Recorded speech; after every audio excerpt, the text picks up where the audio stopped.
Hey everyone, this is Carmen Luccio, and I want to further address the current Uranus square Pluto transit. Now, in my last video that I did, I talked about how it is affecting us on a global level, on a mundane level, how it's going to affect the current social structures in our world, and how it's going to help to dismantle those. And you can watch that video if you like to get up to date with what I said if you haven't already.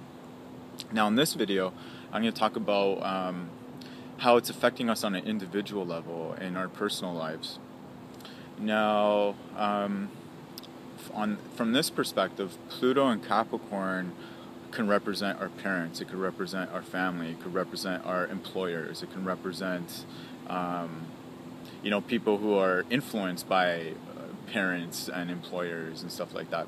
And Uranus in Aries represents our own sort of unique individual expression and the urge for us to really express ourselves and to challenge tradition. So from this perspective, Uranus and Aries could represent the people like me who are, in our 20s, possibly late teens, early 30s, and Pluto and Capricorn could represent our family, our parents that are older and are more traditional and are very cautious about money and all that stuff. So this is a time for us to really sort of express ourselves, express our individuality, really move forward. In the last 8 years or so, there's been so many of us, especially us in our 20s, that have been awakening, because a lot of us were born when Neptune was aligned with the galactic center, which that was in the early 80s. And those who are born with Neptune conjunct the galactic center, if they have personal planets or personal angles aspecting the Neptune at the galactic center, they're conduits of that energy. They're what some people would call the indigo children or star seeds or whatever that means. Now, in up until prior to 2008, Pluto was aligned with the galactic center, so a lot of us who, basically everyone who was born in the early to mid 80s or even later, they were experiencing sort of like an inward transformation. And those who are on the spiritual path, those who are the bringers of the new world, were really affected more spiritually and started to wake up more spiritually. And that's when we started to see social networking started to explode, and YouTube and all that stuff, and more information became available to us to help us awaken. So going back to that, in the last 8 years, those of us who have begun to awaken, we've started our awakening process, but we've still been living in the limited and restricted realities that have been set up by our previous generations and living within our family dynamic that we grew up in.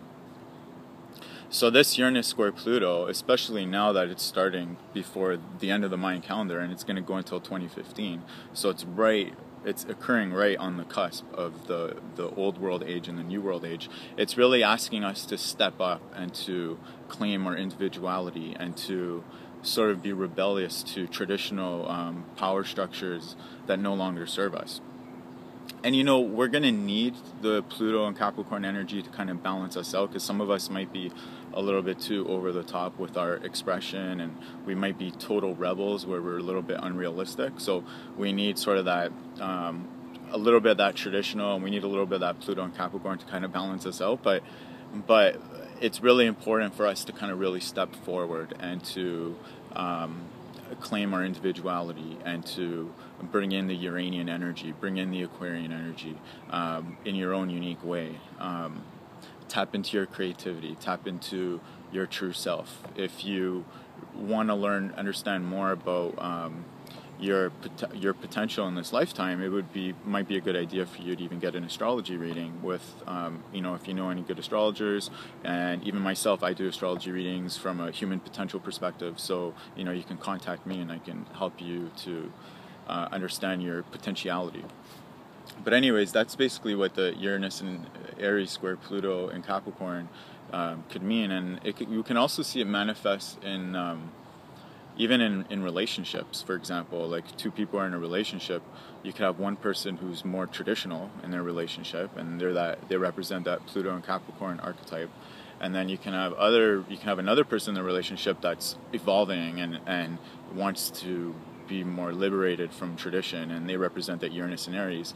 And with Mars just went into Libra, we can see a lot of people, a lot of relationships, and Venus coming out of its retrograde, it's still in its shadow period from its retrograde, we can continue to see a lot of sort of arguments within relationships where it's like tradition versus the new age, and it's sort of part of that whole recalibration of that male-female balance within relationships, which I wrote a blog about a few months ago, which you can check out on my website.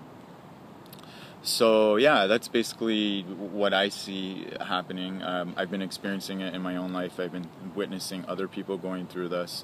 This is going to occur over the next 3 years. We just started it on June 24, 2012, and until sometime in 2015, we're going to be experiencing this Uranus square Pluto. And to really live it at its fullest potential, it really urges us to, step up to our own creative expression, our individuality, and to at the same time allow for the transformation that is needed, which other aspects, astrological aspects, in the near future suggest. Thanks for watching, hope you enjoyed, and stay tuned for more.